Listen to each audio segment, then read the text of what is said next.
Sejam bem-vindos ao podcast Estou em Beleza, o primeiro podcast português sobre Estou em Beleza, onde conversamos sobre os desafios de valorizar, gerir e fazer crescer este setor. O meu nome é Tiago Carvalho, sou anfitrião deste podcast e hoje estou comigo próprio, num formato diferente, a falar sobre ser formador ou formadora na área da beleza em Portugal. O podcast Estou em Beleza está disponível em todas as plataformas, pode ser acompanhado nas nossas redes sociais e pode ser visto também em vídeo no nosso canal do YouTube. Bom, nos últimos tempos e desde que o podcast foi lançado, eu tenho recebido bastantes perguntas muito interessantes sobre temas ou até sobre questões muito concretas na área da legislação da beleza, até sobre convidados que nós temos tido cá. E uma das ambições que tenho identificado, não só com o podcast, mas também nos processos de consultoria, no acompanhamento a clientes, é que cada vez mais existem profissionais da área da beleza que se estão a dedicar à área da formação e, portanto, estão a abrir espaços de formação, ou estou a alterar os próprios espaços físicos para poderem dar formação, estão algumas já a iniciar-se agora, outras a fazerem um caminho já com mais tempo e, portanto, já começam a ter turmas um bocadinho mais estruturadas, já começam a ter várias áreas de formação e eu acredito que é um dos temas que vai seguramente ser uma grande tendência em 2024. Nós já vimos em 2023 a área da formação na área da beleza a crescer imenso e a verdade é que as próprias marcas, sejam elas quais forem, maioritariamente a área das unhas, tende a ter um modelo também de formação um pouco de proximidade, ao contrário da estética, ou seja, quem é da área das unhas, por exemplo, costuma ter já academias de formação um bocadinho mais próximas. Nós tivemos uma convidada aqui no último episódio, a Sila Santos, da HN, que nos falou do seu modelo de formação, onde existem os franchising, distribuidoras, que são responsáveis pela formação da marca numa determinada zona territorial. E isto é muito comum, portanto é facilitado pelas marcas, mas também pela própria ambição que os profissionais de beleza têm em poder fazerem carreira, ou seja, começam como técnicas, vão evoluindo na sua carreira através do conhecimento e chegam a uma altura onde sentem que estão preparadas para dar formação. E há muitas vezes, nem é só já no final ou no meio de carreira, há pessoas que já têm essa ambição desde o início, portanto já entram na área da beleza, com o intuito de poderem educar outros, de poderem formar outros. Bom, eu sou formador já há alguns anos, formador, enfim, com certificação e antes sem certificação, e a verdade é que ao longo destes anos tenho feito também gestão da área da formação, coordenação pedagógica, na área maioritariamente na área da estética, e queria partilhar aqui algumas coisas convosco, contigo, que nos ouve, que me ouve aí desse lado. Bom, então, para ser formador em Portugal, é necessário isto para nós podermos certificar a formação. Ou seja, não há nada que nos impeça na lei de nós darmos formação. Portanto, eu posso me sentar com um cliente, eu posso me sentar com um amigo e passar-lhe o meu conhecimento.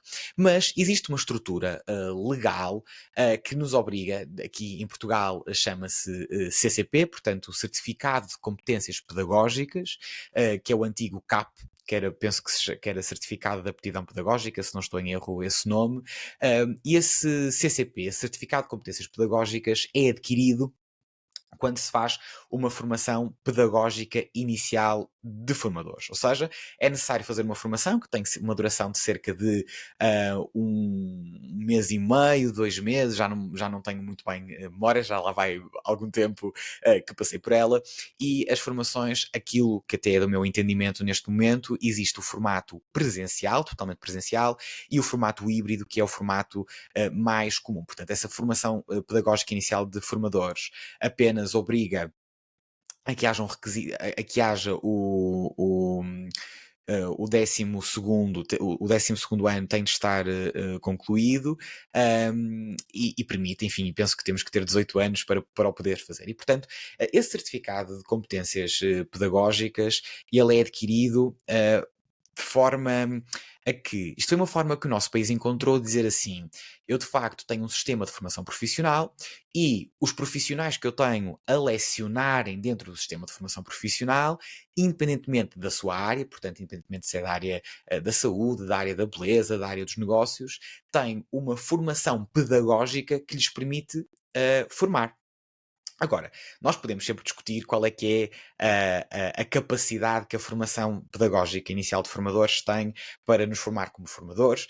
Da experiência que tenho, não só como formador, mas também como professor, o que acontece é que a área pedagógica aprende-se muito com os grupos de formação e na nossa área da beleza em geral, os métodos de formação mais tradicionais, onde se engloba os métodos expositivos, demonstrativos, portanto, com todo o seguimento que é dado nestas formações, acaba por não ser os métodos mais eficazes para a transmissão de conhecimento de algumas áreas. Mas, seja como for, eu para poder dar formação, eu necessito desse CCP. Ora, esse CCP eu faço o curso, eu fico com o CCP e eu fico inscrito numa bolsa chamada NetForce, ou seja, é uma plataforma em que todos os formadores nacionais ficam com acesso e, portanto, ficam com um número, uma cédula não se chama assim, chama-se, penso que é o número de certificado de competências, mas, ou seja, que nos identifica como formadores. E esse certificado vai nos permitir não só dar formação que nós já poderíamos dar sem ter essa certificação, mas vai-nos permitir certificar, ou seja, vai-nos permitir dar formação certificada. E isto de formação certificada tem muito que se lhe diga. Ou seja, nós em Portugal temos um sistema de certificação e temos um sistema de acreditação de centros de formação. Ou seja, de forma, começando muito simples. Eu sou um profissional, seja ele de que área for, eu vou dar aqui um exemplo. Eu sou cabeleireiro, eu sou esteticista, eu sou técnico de unhas e eu quero ser formador no meu espaço. Eu posso dar formação e posso entregar às pessoas um diploma de participação que eu faço muitas vezes no Canva ou que faço muitas vezes no Word. Eu posso fazê-lo. Agora, existe um documento que é um documento fulcral no nosso sistema de competências dos cidadãos portugueses, chamado Passaporte Qualifica. O Passaporte Qualifica é um documento, um passaporte, como o nome diz, digital, que lista todas as nossas competências que nós adquirimos via formação profissional ao longo dos anos. E as únicas competências que de facto são reconhecidas pelo Estado, ou seja, que são validadas, ou seja, que nós conseguimos dizer eu posso fazer este serviço, ou eu tenho competência, de forma muito simples, eu tenho competência para mexer em tomadas ou mexer em lâmpadas, porque eu tirei um curso de eletrotecnia certificado e, portanto, numa passaporte qualifica, essas competências constam lá. Para essas competências constarem lá, eu tenho que ter adquirido um certificado de formação profissional que é emitido por uma plataforma chamada SIGO. E essa plataforma SIGO, eu só posso registar formação dessas pessoas que vêm fazer a formação connosco se eu tiver formadores certificados, ou seja, se eu tiver formadores que têm na sua posse um CCP, ou seja, um certificado de competências pedagógicas. Eu não posso dizer eu vou ser formador e quero de facto dar formação para certificar competências, e aqui nós podemos querer dar formação na área da mentoria, ou podemos querer dar formação em áreas que não queremos propriamente certificar as pessoas, mas se eu quero certificá-las, seja em que área for, eu tenho que ter esse CCP comigo para me permitir eu poder atribuir um certificado de formação aos meus formandos. Ora, e aqui, portanto, eu penso que nós conseguimos perceber que para eu ser formador eu necessito de certificado de competências pedagógicas, mas ter esse certificado não me vai permitir automaticamente emitir certificados de formação profissional aos meus formandos. Porquê? Porque os formadores individualmente em Portugal não podem emitir certificados. Quem emite certificados são entidades formadoras. E é aqui que geralmente começa o problema.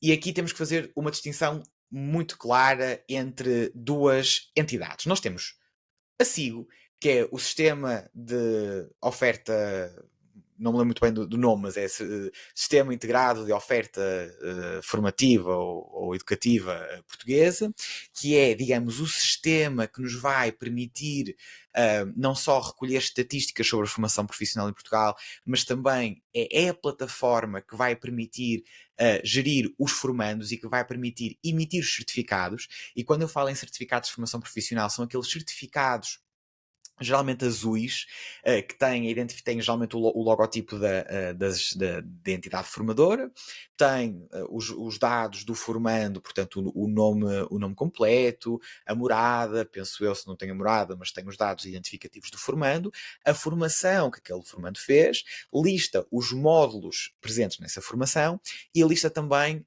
a nota de conclusão dessa formação. Enfim, não é obrigatório as formações terem uma nota de conclusão, mas há alguns cursos que têm, portanto, independentemente se é um curso de 4 horas ou se é um curso de 1 ano ou 1 ano e meio, certificado, tendencialmente quanto maiores são os cursos, geralmente existe avaliação e a nota final também consta nesse certificado. E no final do certificado, ele é assinado pelo responsável por essa entidade de formação, ou coordenador pedagógico, ou pessoa por ele designada. Pronto. E, portanto, esse certificado é emitido pela SIGO. E só esse certificado é que tem validade.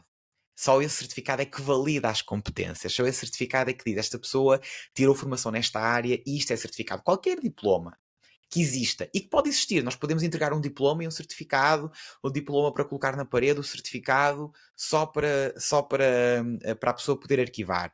Mas um diploma feito no Paint, num Canva, num PowerPoint, não tem validade nenhuma. Está bem? Portanto, pode ser muito bonito de demonstrar, mas não tem validade. O único certificado que tem validade em Portugal é o certificado de formação profissional emitido pela SIG. E muitas vezes perguntam: mas então eu só posso tirar formação em entidades que são de JERT, que é outra confusão gigantesca na área da beleza, porque na área da beleza em Portugal, o que é que nós temos? A maioria dos centros de formação são também distribuidores de marcas. Eu aqui tenho um conflito de interesses, porque também trabalho para uma empresa que também tem formação e tem distribuição de marcas. Tendencialmente, ao contrário de outras áreas, como a área da saúde, ou por exemplo, a área da mecânica, em que nós temos as escolas de formação profissional são independentes, completamente independentes.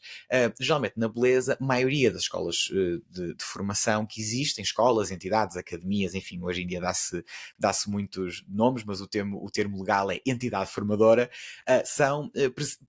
pertencem a empresas de distribuição de produtos ou até de outras áreas de negócio dentro da beleza. E muitas vezes os profissionais procuram escolas de JERT, vendem esta ideia de que ser uma escola de JERT é aquilo que é mais relevante para a minha formação, é o certificado que conta mais. Então eu tenho aqui uma notícia muito grande para dar, que é o seguinte: não é por eu ser uma escola de JERT que eu vou emitir essa cena de emitir um certificado de JERT não é bem uma coisa, ou seja, os certificados são sempre emitidos pela plataforma SIGO. A de JERT é quase, eu vou usar aqui uma metáfora para explicar isto. A DGERT é quase como se fosse um selo de qualidade daquela entidade formadora, mas que a única coisa que vai permitir àquela entidade formadora de ser DGERT é poder aceder ao financiamento público, nomeadamente formação financiada, formação financiada não só uma coisa mais complexa, mas, ou seja, nós podemos ter formação que é financiada via Ministério do Trabalho, que é o Ministério responsável pela área da formação profissional. Nós podemos ter a formação financiada por programas nacionais, que podem vir do Orçamento de Estado ou podem vir de outro programa qualquer. E podemos ter ainda a formação financiada por fundos comunitários. Ou seja, imaginem, nós agora temos o Plano de Recuperação e Resiliência, que permite que venham fundos europeus a financiar um determinado tipo de formação, ou existe um programa qualquer, sei lá, a Comissão Europeia lembra-se que quer formar profissionais de beleza em massa e que vai atribuir aos países programas de financiamento. Ou seja, para eu poder ir a uma formação, ela ser financiada, ou até, por exemplo, qualquer escola que o IFP tenha, ou seja, que pertença ao IFP, ou seja, que seja pública, tem de ter este selo de JERT. Ou seja, o selo de JERT, na verdade, é um processo de acreditação de uma entidade formadora em que são avaliados os currículos, são avaliados a estrutura pedagógica, são avaliadas as dimensões mais burocráticas da entidade para garantir que aquela entidade está apta para poder receber financiamento público, seja nacional ou internacional, para ter as suas formações, e é um bom selo, ou seja, ser uma escola de deserto não é uma coisa negativa. Agora, é necessária para dar boa formação? Não é. E tenho-vos também a dizer o seguinte, as escolas de deserto apareceram numa altura, as academias já instaladas, que são Desert, que continuam a vender muito esta ideia de que a Desert é aquilo que é necessário para poder dar boa formação, são entidades formadoras que uma grande parte do seu currículo faz parte de um quadro chamado Quadro Nacional de Qualificações, ou seja, é um quadro que está disponível para toda a gente na internet, que nos permite perceber que formação é que está acreditada. Por exemplo, o curso de esteticista, eu penso que se chama curso de estética e cosmetologia, já não me lembro muito bem do termo técnico, é um curso que tem o estágio profissional, aquelas coisas todas. Para dar esse curso, que é um curso acreditado, ou seja, é um curso que eu tenho avaliações obrigatórias nos finais dos módulos, toda a gente, independentemente do sítio no país onde faz a formação, tem de ter aqueles módulos, tem que passar por aqueles módulos, quase como se fosse um currículo nacional, e portanto, esse currículo nacional está lá no quadro nacional de qualificações. E para eu poder dar essa formação que está presente nesse quadro nacional de qualificações, eu tenho que ser uma escola de GERT, porque só sendo de GERT é que me vai permitir atribuir não só, ou seja, lecionar essa formação, mas também atribuir o grau, ou seja, atribuir o nível, porque esses cursos são cursos que dão um nível de formação, que penso que será o nível 4, que é o nível a seguir ao secundário.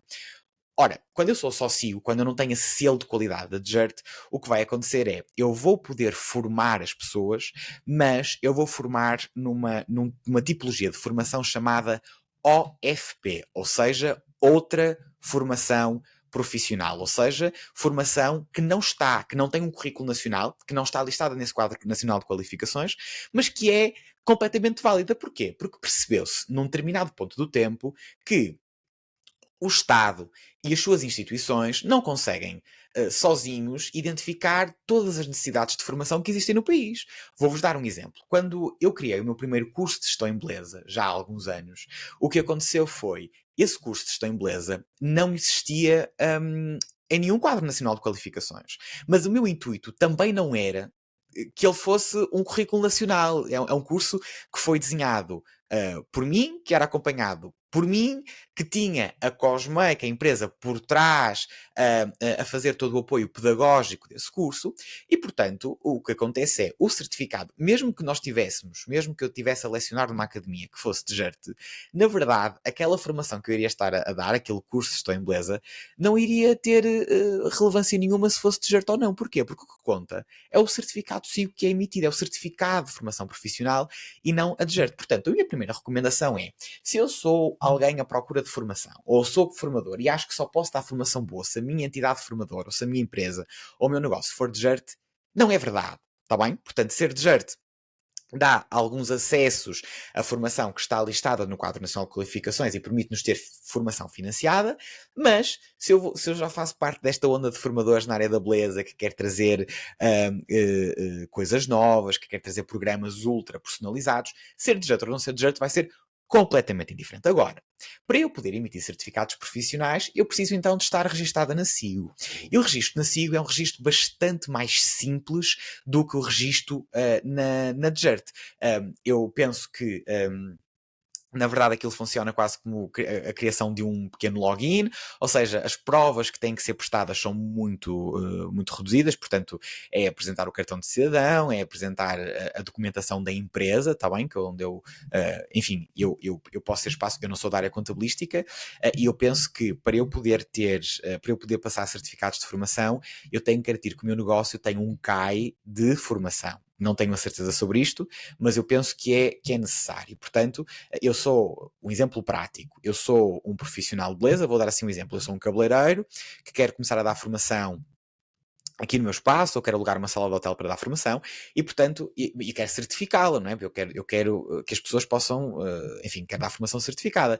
E portanto, eu vou garantir que a minha empresa é uma entidade formadora. Portanto, eu vou registá-la na SIGO e vai permitir fazer gestão de certificados, gestão de formandos, e vai-me permitir, aí sim, emitir certificados de formação profissional, porque ser só formador certificado não certifica ninguém. Ou seja, eu sou certificado, mas eu para certificar alguém, eu tenho que ter uma entidade formadora por trás, que pode ser a minha empresa, ou eu posso dar formação para outros, para outra entidade formadora. Quando eu tenho, e aqui era ao ponto que eu queria chegar, quando eu já consegui este registro, e portanto aconselho a que a procura seja por plataformas SIGO e consigam perceber como é que eu registro, porque são daquelas questões que alteram com muita frequência, a partir do momento que eu compreendo, que eu tenho aliás, não é compreendo, que eu tenho o meu negócio registado como entidade formadora, eu aí posso começar a abrir módulos, posso começar a abrir formações, e a certificar as pessoas. Isto é importante porque cada vez mais nós queremos o conhecimento que nós temos, que nós adquirimos informações, pode ser muito relevante, mas ele deve ser atestado por um certificado e, portanto, eu devo fazer este esforço de ter um espaço, ter um negócio, se eu quero ser formador ou quero ser formador. E há um segundo ponto também muito importante do facto de eu ser SIGO, que é o seguinte: quando eu sou também proprietário ou proprietária do meu espaço, do meu negócio, da minha empresa, e tiver equipa, por exemplo, existe uma obrigação legal das pessoas que estão a contrato nas vossas empresas de X horas de formação anual. Eu penso que ela está estabilizada em 40 horas de formação anual, obrigatória por trabalhador. Há algumas exceções, ou seja, há horas que podem transitar, ou seja, mas de forma geral, para não estar aqui a complexificar, por ano um trabalhador, ou seja, um funcionário vosso, um colaborador vosso, tem de ter 40 horas de formação. A formação em contexto de trabalho, que é a formação, imaginem, eu tenho alguém que entra no meu espaço, eu tenho uma pessoa nova, tenho uma esteticista nova, tenho uma técnica nova, e eu estou a formá-la. Porquê? Porque eu conheço aquela técnica e estou a formar essa pessoa para poder para poder estar apta para fazer aquele determinado trabalho. Esse tipo de formação, chamada formação em contexto de trabalho, também é uma formação válida. Agora, ela só é válida, isto para dizer o quê? Que eu não preciso estar sempre a mandar a minha equipa fazer formação fora, ou ir para formação. Claro que eu beneficio sempre, e se eu tiver essa capacidade também financeira, porque dar formação às pessoas implica um investimento muito grande financeiro, e isso seria um tema para nós podermos também incluir dentro da nossa gestão de preços o valor de formação, o valor para investimento em formação, não é o tema do episódio de hoje, mas eu não necessito ter 40 horas a vir um formador ao meu espaço ou mandar pessoas para fora. Eu próprio posso formar a minha equipa. E para eu formar a minha equipa, eu tenho, enfim, de lhes dar formação em contexto de trabalho, que é eu sentar, eu falar com eles, eu falar sobre produtos que eu tenho para vender, falar dos serviços que podem ser executados, ajudá-los a executar um determinado serviço. Mas para isso acontecer, ou seja, para essas horas que eu dou de formação serem válidas, há duas coisas que são fundamentais. Eu tenho que ser SIGO. Porquê? Porque qualquer hora que eu dê de formação às pessoas que trabalham comigo, eu tenho que lhes emitir um certificado de formação profissional, e eu só consigo emitir esse certificado de formação profissional se eu for uma entidade registada na SIGO. E uh, as pessoas a quem vocês dão formação, funcionários, colaboradores, têm de assinar as horas que estiveram de que houve formação. Imaginem, eu terei amanhã para dar formação às minhas duas técnicas de um serviço novo que nós vamos ter dentro de portas. Formei-as na prática, na teoria, o que quer que seja. Eu abro esse módulo, eu abro esse curso na minha plataforma SIGO, eu emito o certificado de formação profissional, e as pessoas têm que assinar a sua presença nessa formação. Portanto, a formação tal, com o código tal, estive presente de X hora a X hora. Isto às vezes é um bocadinho fluido, porque às vezes a formação não é dada de forma tão formal, mas eu devo me esforçar para que esses registros, não só pela imposição legal, mas também porque eu quero uma equipa a trabalhar bem e capacitada, eu devo fazer esse registro. Portanto, de ser SIGO para quem quer dar formação, é essencial, está bem? Portanto, de uma forma muito resumida, eu, para ser formador, certificado, ou seja, eu para dar formação e para educar, eu não necessito ter certificado nenhum agora. Se eu quiser ter a burocracia direitinha, se eu quiser poder emitir certificados reais de formação profissional, eu tenho que ser formador certificado, e ser formador certificado significa que eu possuo o certificado de competências pedagógicas que eu adquiro via a formação inicial pedagógica de formadores, penso que é, agora troquei-me o nome, mas acho que é formação inicial pedagógica de formadores. E depois, para eu poder dar, eu posso não abrir mais nada e posso querer ser formador para outros, para uma entidade formadora, e aí basta-me ter o CCP. Agora, se eu quero fazer a emissão, se eu quero que o meu negócio seja uma entidade formadora, eu tenho que garantir que o meu CAI é de formação, ponto número 1, e depois eu tenho que fazer o meu registro no SIGO, ou na SIGO, na plataforma SIGO, que é a plataforma que nos vai permitir emitir os certificados de formação profissional. Se, em terceiro lugar, eu quero ser uma entidade que quer receber financiamento público, ou seja, ou até privado, eu quero receber financiamento para formação financiada, eu quero receber, por exemplo, pessoas que estão no IFP, nos centros de emprego, eu quero ter acesso a apoios comunitários, ou seja, apoios europeus para a formação, eu aí tenho obrigatoriamente que ser uma entidade GERT. Pela minha experiência em consultoria, muitos poucos são os espaços que conseguem a certificação de GERT, até pelas condições físicas que a DGERT obriga a ter, e portanto, na maioria dos casos, ser SIGO é suficiente. Agora, o que não é suficiente é, ponto número 1, eu nem sequer ter o CCP, e depois é eu ter o CCP, dar formação, dizer que a formação é certificada porque eu sou formador certificado, mas isso não significa absolutamente nada se eu não tiver a plataforma SIGO que me permita emitir certificados de formação. E penso que este ponto está claro. Agora, já numa reta final, para poder também dar aqui um pouco de fôlego, eu queria deixar aqui uma nota penso que muito relevante.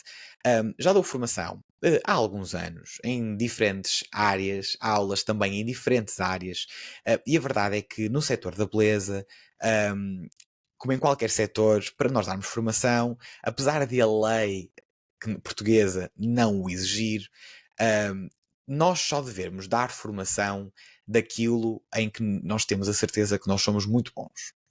E o primeiro passo para ser formador é ser tecnicamente muito bom, é dominar o assunto. Se eu quiser ser ou dar formação na área técnica, dominar a técnica. Se eu quiser dar formação numa área mais teórica, expositiva, eu tenho que dominar o assunto, porque um dos problemas que tem descredibilizado muito a procura por boa formação tem sido os péssimos formadores e as péssimas formações que têm sido criadas de pessoas que mesmo sendo formadores certificados, querem ensinar porque têm muito essa ambição, mas sem terem consolidados os conhecimentos que são necessários. Claro que a formação, nós aprendemos muito a formar, nós aprendemos muito a educar. Agora, eu tenho que ter a consciência que eu sou bom, tecnicamente eu sou bom, que eu tenho o conhecimento necessário para poder ensinar aquela matéria. E se eu não tenho o conhecimento necessário para ensinar aquela matéria, eu não ensino. Eu não vou estar a fazê-lo, porque muitas vezes quando eu estou a falar de temas muito superficiais, vou-vos dar um exemplo. Se eu quero ser formador de inglês, eu fui formador de inglês durante muito tempo.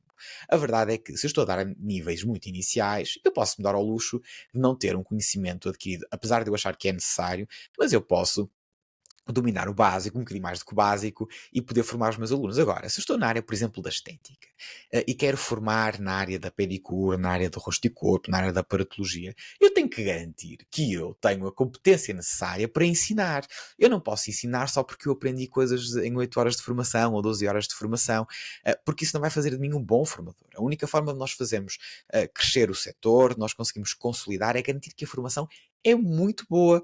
E o que nós temos neste momento em Portugal é um grande conjunto de espaços, temos muitos formadores na área da beleza e, por experiência, na sua grande maioria, são muito maus. Ou seja, todo o respeito por quem quer dar formação, mas a verdade é que o conhecimento é a base. Nós não podemos nunca fugir disso. Eu não posso.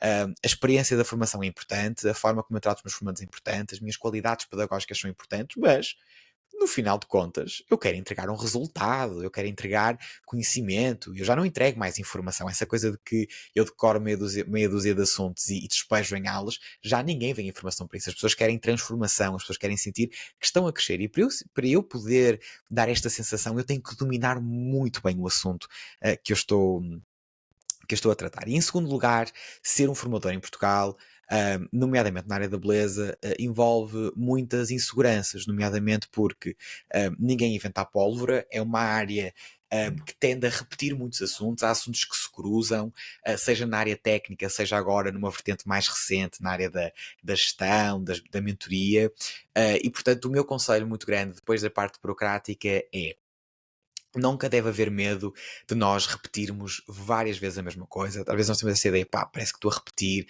vou fazer igual àquele formador que eu sigo, vou fazer, vi esta, ou vi aquele a fazer e portanto parece um pouco básico e acaba por nunca tomar a ação de agir para poder dar formação. Se eu reúno o conhecimento necessário, se eu tenho a certificação necessária para dar formação, eu tenho que ir.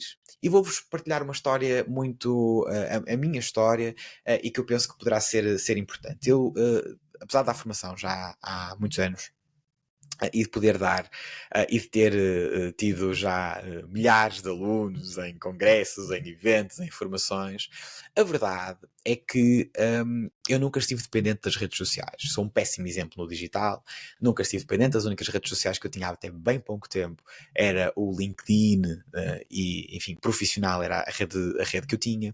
E a verdade é que de há uns meses para cá me disseram: olha, faz muito sentido que tu tenhas um perfil profissional no Instagram, que tu te dediques mais ao digital. Portanto, se tens tantos alunos sem o digital poderia dar um boost muito grande. E a verdade é que nesta construção, nesta batalha com o tempo que há disponível de nós podermos ter o digital, eu estou mais permeável a ver concorrência, a ver pessoas que estão na mesma área que eu ou que fazem coisas muito parecidas às minhas, e isso gera às vezes um sentimento um pouco de algum síndrome do impostor, nós podermos estar um bocadinho desconfortáveis, sentirmos que ok, aquilo que eu achava que era assim tão excepcional, tão fantástico, afinal já não é.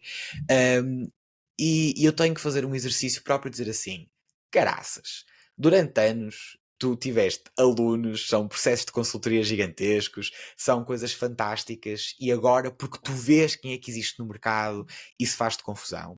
Eu sinto isso, ou seja, eu estou a fazer uma partilha muito, muito, muito pessoal e é um exercício muito difícil. E, portanto, aquilo que muitas vezes eu tento dizer para mim próprio e que tenho passado também a pessoas que estão a dar neste momento, a começar a dar formação neste momento, é: nós, mesmo no digital, vivemos numa bolha, ou seja, eu tendo a seguir pessoas que são muito parecidas a mim, não é? Porque eu tendo a seguir formadores, tendo a seguir pessoas que dão área na formação, que dão formação na área da beleza, eu tendo a seguir pessoas que estão na mesma área que eu, e eu tenho a sensação de que eu estou sempre a ver o mesmo, não é? Que toda a gente fala do mesmo. Mas para o meu cliente, para o meu formando, para o meu aluno, ele não vai seguir tanta gente como eu sigo. Aliás, ele nem se vai identificar com toda a gente. E portanto, nós como formadores temos que ter esta capacidade de perceber que há sempre pessoas que são muito melhores que nós em determinados assuntos, que dominam muito mais o conhecimento, mas a verdade é que nós não estamos todos no mesmo nível de conhecimento, isso também faz parte. Eu tenho é que garantir que eu tenho um nível mínimo suficiente para poder começar a ensinar outros, e a verdade é que nós vamos ensinando e vamos sempre melhorando, vamos sempre crescendo, mas é deixar-nos não que esta concorrência, que parece muito concorrência, ou seja, das pessoas que nós vemos a dar formação, parece que nós não vamos dizer nada de diferente, nos assombre, que alimente esse medo, porque não há mesmo necessidade para isso. E a verdade é que a formação é um mercado muito grande, e é um mercado onde nós podemos alimentar, onde profissionais concorrentes podem alimentar o mesmo cliente. Exemplo muito prático: nós como alunos, e quem ouvir, havendo profissionais de beleza a ouvir aqui este podcast, a verdade é que muitas vezes eu já terei exatamente a mesma formação dos mesmos temas em sítios diferentes, porque não gostei do primeiro. Não, pode ter sido por isso, mas também porque eu quis atualizar os meus conhecimentos, quis experimentar uma escola nova, quis experimentar um formador novo, e a verdade é que a área da formação é uma área muito grande, é uma área que nunca acaba. Um, e há de facto espaço para todos. E portanto, aqui, de forma a concluir o podcast, este episódio, eu queria deixar 3 notas, quase 3 passos para poder ser formador. Em primeiro lugar, garantir que eu sou um formador certificado e que eu tenho todas as burocracias que são necessárias para poder dar formação. Em segundo lugar, eu dominar muito bem o assunto onde eu vou dar formação, e seja o domínio técnico, seja o domínio científico da área que eu estou a ensinar. E se eu não sinto que não tenho esse domínio, se eu sinto que estou a ficar um pouco para trás, então eu não ensino outros, eu não vou estar a ensinar mal, eu não vou estar a mentir aos meus alunos, eu vou estar a mentir aos meus formandos. Portanto, eu não faço, eu vou fazer aquilo que eu sei fazer, aquilo que eu sei fazer muito bem e que eu consigo ensinar outros a fazer ou a aprender. E em terceiro lugar, é garantir que o medo de ser mais um não assombra o formador, não assusta o educador, porque a verdade é que quando se é formador, quando se dá boa formação, a sala de aula, ou o gabinete, ou o ateliê, o que seja, é um mundo muito confortável para nós, mesmo que nós demoremos algum tempo a habituar a isso, e quando os alunos ou formandos estão connosco dentro de portas, eles estão connosco, e portanto eu devo ter os meus mecanismos de atrair clientes, de poder vender a minha formação, mas eu não devo ter medo de que haja pessoas a repetir o mesmo que eu, porque eu até posso ter alguém ao meu lado a repetir exatamente o mesmo que eu, pelas mesmas palavras, mas essa pessoa não sou eu, essa pessoa não tem a mesma energia que a minha, essa pessoa não tem o mesmo sorriso que o meu, e a verdade é que os próprios clientes, os próprios formandos, cada vez mais procuram identificar-se também com o seu educador, também com o seu formador, e não só com os conteúdos pedagógicos ou com o currículo dessa determinada formação. Espero ter ajudado a quem está a iniciar a sua vida na área da formação, a quem tem desejos de ser formador em 2024 na área da beleza, a quem tem dúvidas de onde começar, que processos burocráticos é que são necessários fazer.